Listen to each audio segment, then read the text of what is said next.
Hello everyone, welcome back to our channel. Today we will talk sentence rearrangement. आज हम देखेंगे sentence rearrangement. कुछ previous year SSC के questions करेंगे और उससे हम sentence rearrangement प्रैक्टिस करेंगे. So let's start. Sentence rearrangement अब समझिए. Group of sentences दिया होगा जिनको आपको logically arrange करके सही ऑप्शन को select करेंगे. So, let's start. कुछ सेंटेंसेस दिए हुए हैं और ऑप्शंस दिए हैं कि क्या करेक्ट ऑप्शन होगा इनके अरेंजमेंट का. करेक्ट सीक्वेंस क्या है तो हम देखते हैं. पहले हम सेंटेंसेस पे क्लिक कर लेते हैं और फिर देखेंगे options.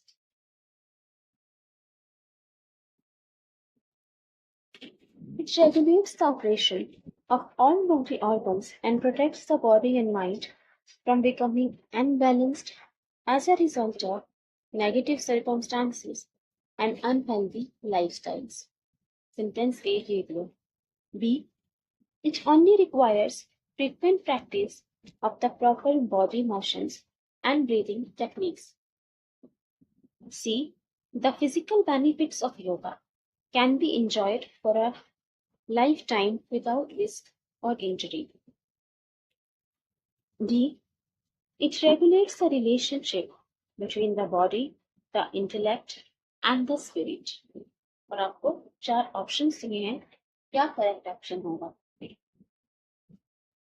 DABC, CBDA, BACD, ABCD. Right answer क्या होगा? क्या कैसे सीक्वेंस में अरेंज करेंगे इन सेंटेंसेस को? तो एक बार देखिए, मत पढ़िए क्या होना चाहिए करेक्ट सीक्वेंस.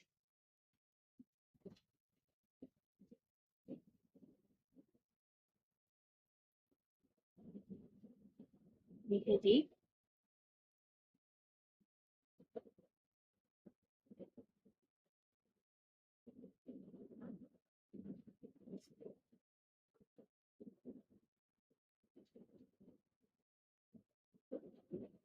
वही तो आपने इसको देख लिया होगा और सोच लिया होगा कि करेक्ट आंसर क्या होगा. हम देखते हैं कि आंसर क्या है. It regulates the operation of all body organs. मतलब सारे बॉडी ऑर्गन्स जो है सबका ये रेगुलेट करता है, कंट्रोल करता है. और protect the body and mind from becoming unbalanced. और बॉडी को, माइंड को ही अनबैलेंस नहीं होने देता. तो मतलब वो संतुलन बनाए रखता है as a result of negative circumstances and unhealthy lifestyles. क्योंकि नेगेटिव सर्कमस्टांसेस और अनहेल्दी लाइफस्टाइल की वजह से ये जो बॉडी और माइंड पे इम्पैक्ट होता है उससे ये प्रोटेक्ट करता है हमें और रेगुलेट करता है. ये कहना चाह रहा है ये sentence. It only requires frequent practice of the proper body motions and breathing techniques. इसके लिए सिर्फ हमें प्रैक्टिस चाहिए होती है, फ्रीक्वेंट प्रैक्टिस चाहिए, लगातार अक्सर प्रैक्टिस चाहिए ऑफ प्रॉपर बॉडी मोशंस की बॉडी मोशंस ठीक हो, मूवमेंट्स ठीक हो और ब्रीदिंग टेक्निक सही से प्रैक्टिस कर सके, ये सिखाती है. The physical benefits of yoga can be enjoyed for a lifetime without risk or injury. जो बेनिफिट्स हैं योग के, योगा के जो बेनिफिट्स हैं, जो उसके लाभ हैं, उसको आप इंजॉय कर सकते हो लाइफ टाइम के लिए. ठीक है, लंबे समय के लिए, विदाउट रिस्क और इंजरी. और इंजरी का तो डर नहीं होता इसमें क्यों. It regulates the relationship between the body, the intellect and the spirit. ये एक रिलेशन बना के रखता है, एक तालमेल, एक रिलेशन बना के रखता है बॉडी में, ठीक है, इंटेलेक्ट माइंड पे, इंटेलेक्ट पे, इंटेलिजेंस में और स्पिरिट में. तो ये एक रिलेशन बना के रखता है. क्या आपको क्या लगता है ये अरेंजमेंट देख के फर्स्ट सेंटेंस क्या होना चाहिए? ये हम देखते हैं हमारा फर्स्ट सेंटेंस क्या होगा. ए, बी, सी या डी.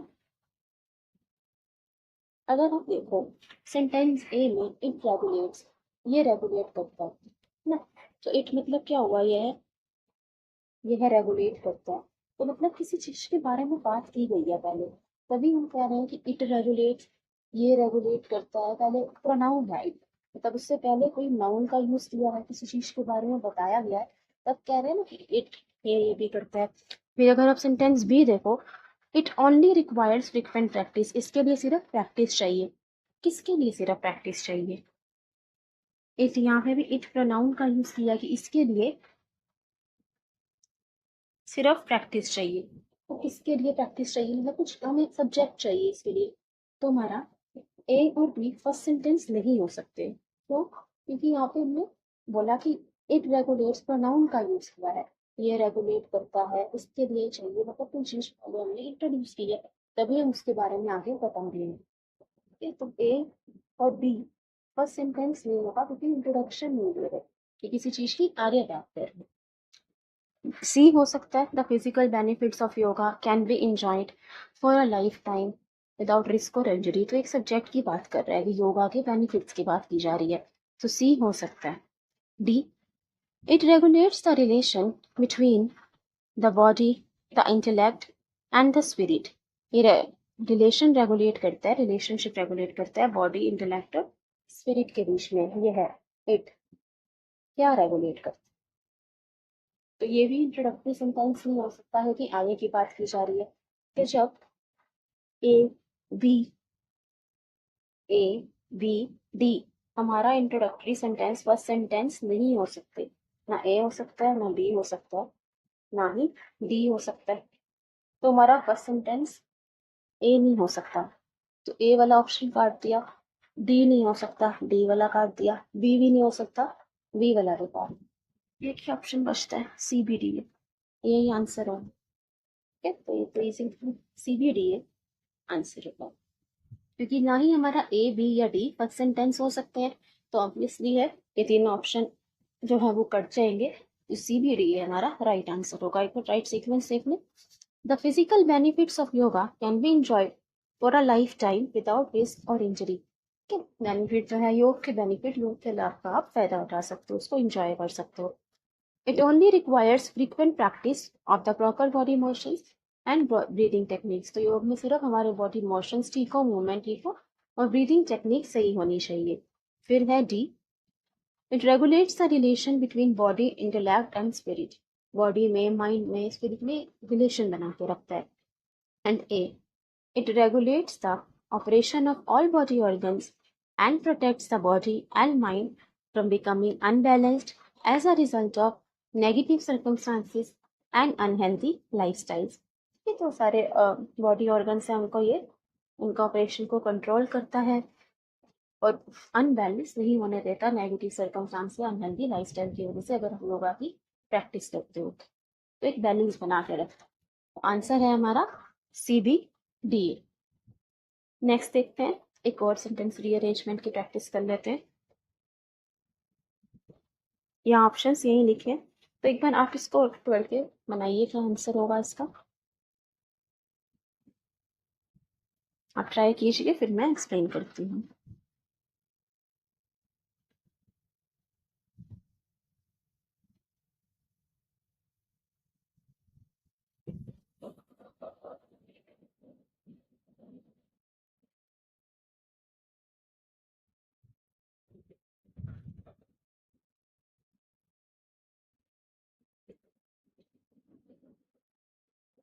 चलिए देखते हैं।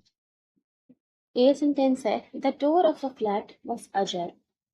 अजर मतलब क्या होता है, आधा खुला हुआ, आधा खुला, स्लाइटली ओपन, थोड़ा सा खुला होता है ना, स्लाइटली ओपन, अब खुला, उसे कहते हैं ajar. The taxi stopped, B है, the taxi stopped. C, mister Suterweight flung himself out and raced up the stone stairs to the second floor like a young athlete. D, he pushed it open and the great voice welcomed him। So क्या answer होगा।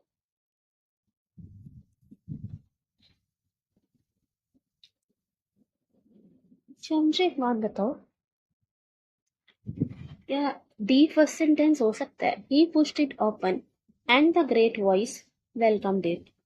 उसने उसको push किया, उसे धक्का दिया और एक ग्रेट वॉइस ने उनको वेलकम किया। तो यहाँ पे ही जो है वो प्रोनाउन है, ही किसी इंसान के बारे में बता रहा है, तो उससे पहले किसी इंसान की बात की होगी, तभी ही का यूज करा है। हम एकदम ही बोल देंगे, तुम्हें पता नहीं लगेगा किसकी बात की जा रही है। तो पहले किसी इंसान की बात की गई है, उसके बाद इसके लिए ये प्रोनाउन ही का यूज किया गया है। तो ही वाला जो है वो फर्स्ट सेंटेंस नहीं हो सकता। ठीक है, तो जहाँ पे डी फर्स्ट सेंटेंस है वो हमारा आंसर नहीं होगा। ही पुष्टिड ओपन में तो पहले किसी इंसान की बात की गई है, तब हम कहेंगे ना कि ही पुष्टिड ओपन, उसने ये किया, तो ये हमारा आंसर नहीं होगा, डी वाला जो फर्स्ट है। अच्छा, अब इन तीनों में से the door of the flat was ajar, the taxi stopped, mister Satterthwaite flung himself out and raced up the stone stairs like a young athlete. तो सी बी ए हमारा आंसर। अब सी से तो कोई ऑप्शन स्टार्ट ही नहीं हो रहा, तो या तो बी से स्टार्ट होगा या ए से स्टार्ट होगा, है ना, या बी से स्टार्ट होगा या ए से स्टार्ट होगा, सी से तो कुछ स्टार्ट ही नहीं हो रहा, डी वाला हमारा आंसर है नहीं। हम्म। अच्छा, ये अब हमें ये देखना होगा सी के बाद ही डी आएगा। देखो मिस्टर सुटरवेट, अब हमें ही जो है ये इसके लिए यूज किया गया है, मिस्टर सुटरवेट एक मेल है, मिस्टर सुटरवेट उनके लिए ही यूज किया गया है। ये हमने देखा था कि ही प्रोनाउन है, मतलब किसी इंसान के लिए पहले किसी इंसान को इंट्रोड्यूस किया होगा, उसके बाद हमने उसके लिए ही लगाया है ना, पहले हम इंट्रोड्यूस करते हैं उसके बाद ही शी का यूज करते हैं। तो मिस्टर सुटरवेट को पहले इंट्रोड्यूस किया गया, उनका नाम बताया गया है, उसके बाद उनके लिए ही का यूज किया है, तो मतलब सी के बाद ही डी आएगा, सी के बाद डी आएगा, डी सी से पहले नहीं आ सकता, क्योंकि पहले आप मिस्टर सुटरवेट के बारे में बताओगे, किसी का नाम बताओगे, उसके बाद उसके लिए ही का यूज करोगे, तो पहले सी आएगा फिर डी। तो इन तीनों में B A C D, A B C D, B C A D, तो सब में ही सी के बाद डी है, इससे हम एलिमिनेट नहीं कर पाएंगे। फिर हम क्या देख सकते हैं, सी डी से तो नहीं कर सकते, तो हम यूज करेंगे ए और सी से देखते हैं, ठीक है, ए और सी से। The door of the flat was ajar, the door of the flat was ajar, यहाँ पे द फ्लैट लिखा है, तो मतलब पहले किसी फ्लैट के बारे में बताया गया होगा, तभी द फ्लैट लगा। द का यूज कब करते हैं, जब पर्टिकुलरली स्पेसिफिकली किसी चीज के बारे में बात की जाए, मतलब पहले किसी फ्लैट के बारे में हमने कुछ बताया है, तभी उसके लिए द का यूज कर रहे हैं। अब फ्लैट के बारे में किस सेंटेंस में बताया गया, टैक्सी स्टॉप, उसमें नहीं बताया, posted open, great voice welcome team, यहाँ भी फ्लैट के बारे में नहीं बताया। सी में Mr. Sutterwait flung himself out and raced up the stone stairs to the second floor like a young athlete. यहाँ पे देखो सेकंड फ्लोर, यहाँ फ्लैट के बारे में बताया गया है, और उसी फ्लैट के लिए द फ्लैट लगा है, क्योंकि द का यूज स्पेसिफिकली खास तौर पर किसी चीज के लिए करते हैं, है ना, तो यहाँ पे सेकंड फ्लोर के बारे में बताया है, उसके लिए फिर द का यूज किया है, तो सी के बाद ए होगा, सी के बाद ए आएगा, सी के बाद ए है। देखो बी ए सी डी में ए के बाद सी है, तो ये आंसर नहीं होगा, ए बी सी डी में ए के बाद सी है, ये भी आंसर नहीं होगा, हमारा आंसर ये होगा बी सी ए डी।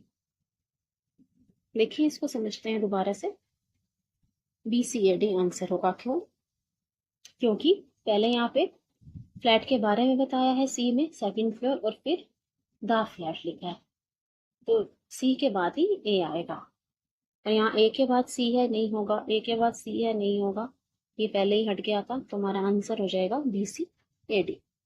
अब हम देख लेते हैं एक बार राइट सीक्वेंस क्या होगा। The door of the flat was ajar, अच्छा राइट सीक्वेंस हमारा बी सी ए डी है, वहीं से देख लेंगे।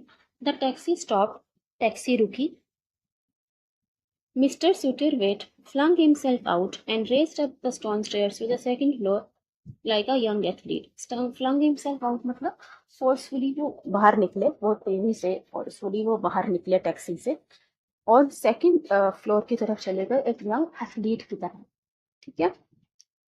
फिर है the door of the flat was ajar, जब वो सेकंड फ्लोर में गए तो उस फ्लैट का जो डोर था वो आधा खुला हुआ था, एजर था, स्लाइटली ओपन था। He pushed it open, उन्होंने ऐसे धक्का दिया उस दरवाजे को, and the great voice welcome him, और किसी ने उनका वेलकम किया। ये हमारा राइट सीक्वेंस है B C A D. Ajar का मतलब होता है स्लाइटली ओपन, आधा खुला, and flung himself out means exit suddenly and forceful. Flung out का मतलब थ्रो भी होता है, तेजी से कुछ फेंकना, पर यहाँ पे इसका मतलब होगा एक्सिट सोडेलियन और सूर्य अचानक से तेजी से वो गाड़ी के बाहर निकले टैक्स से। आंसर है हमारा बी सी।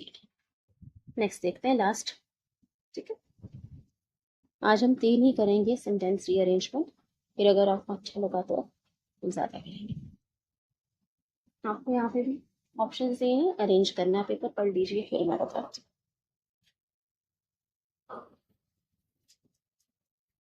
देख लो कौन सा राइट ऑप्शन।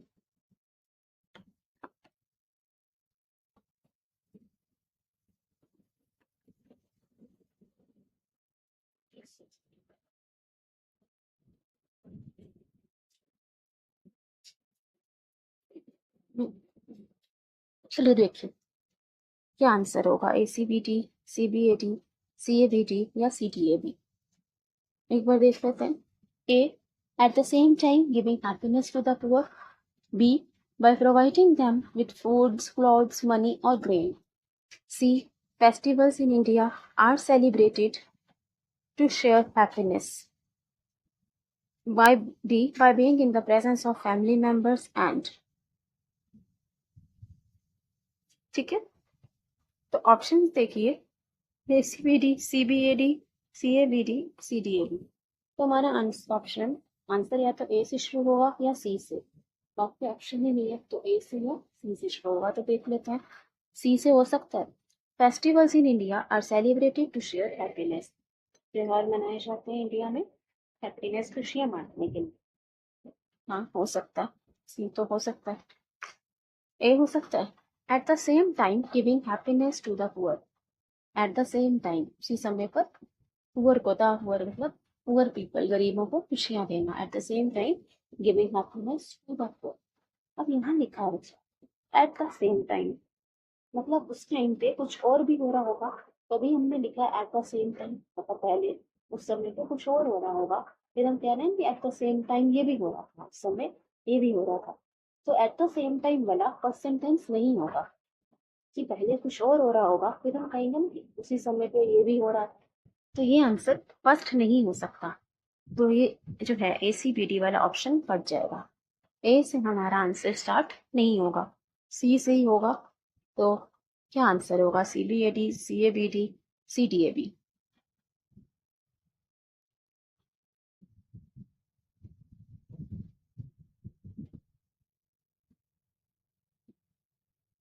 ठीक है, ABC देखते हैं, CDAB, सब में ए भी है ना, या ए भी आएगा या बी आएगा, ये देखते हैं।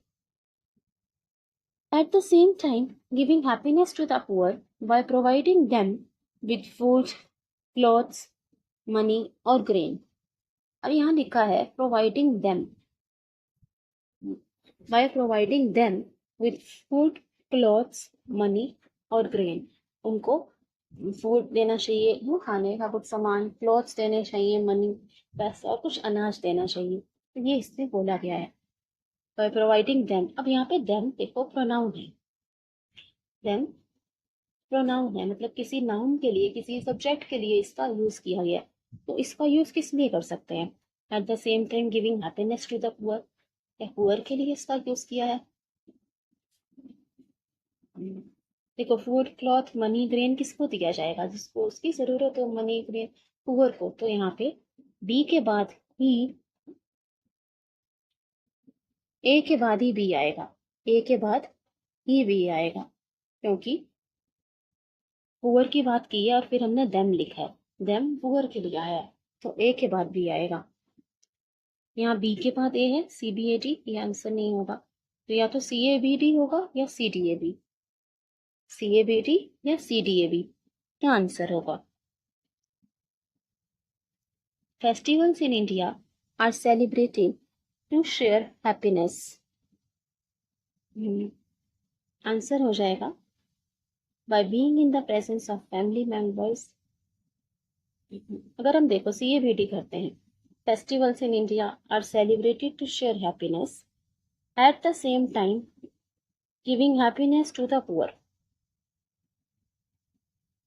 by providing them। ये सही नहीं है ना आंसर, ये इसका लॉजिक नहीं बन रहा। अगर आप CABD देखो, festivals in India are celebrated to share happiness, फिर है at the same time giving happiness to the poor by providing them with food, clothes, money or grain, by being in the presence of family members and CABD अगर आप answer करते हो तो वो and हो रहा है, लास्ट वाला सेंटेंस डी एंड हो रहा है एंड पे ना, डी वाला एंड हो रहा है एंड पे, bye being in the presence of family members and, तो इनकम्प्लीट एंड हो जाएगा ना। डी पे तो डी वाला लास्ट वैसे भी नहीं हो सकता, तो CBAD इससे भी हट जाता, कि डी वाला हमारा लास्ट आंसर हो ही नहीं सकता। Bye being in the presence of family member and what, and पे थोड़ी फिनिश कर सकते हैं सेंटेंस को, तो डी लास्ट वाला तो वैसे भी हमारा आंसर नहीं होगा, ये भी नहीं हो सकता, एक ही आंसर बचा C D. CDAB festivals in India are celebrated to share happiness by being in the presence of family members and at the same time giving happiness to the poor by providing them with food, clothes, money और clothes. ये वैसे easy था, आप ऐसे भी बना देते, लेकिन ट्रिक से करोगे तो जल्दी हो जाएगा। एग्जाम में तो जल्दी जल्दी बना, टाइम लेट एक्सप्लेन करना, लेकिन आप जल्दी जल्दी बनाओगे क्योंकि डी वाला हमारा लास्ट नहीं हो सकता था, पहले एंड से खत्म थोड़ी होता सेंटेंस, तो ये दोनों बस ही हट जाते हैं। और एट द सेम टाइम वाला फर्स्ट सेंटेंस नहीं होगा, क्योंकि तुम कह रहे हैं कि इस समय ये भी हो रहा था तो कुछ और भी हो रहा होगा, तो ये भी फर्स्ट नहीं होता। हमारा आंसर CDA, ठीक है। So answer is CDA option 4। I hope it's clear. You have understood this sentence arrangement practice. I think you learned it. Please like, share, and subscribe. Thank you, everybody. Study hard. See you soon. Thank you all.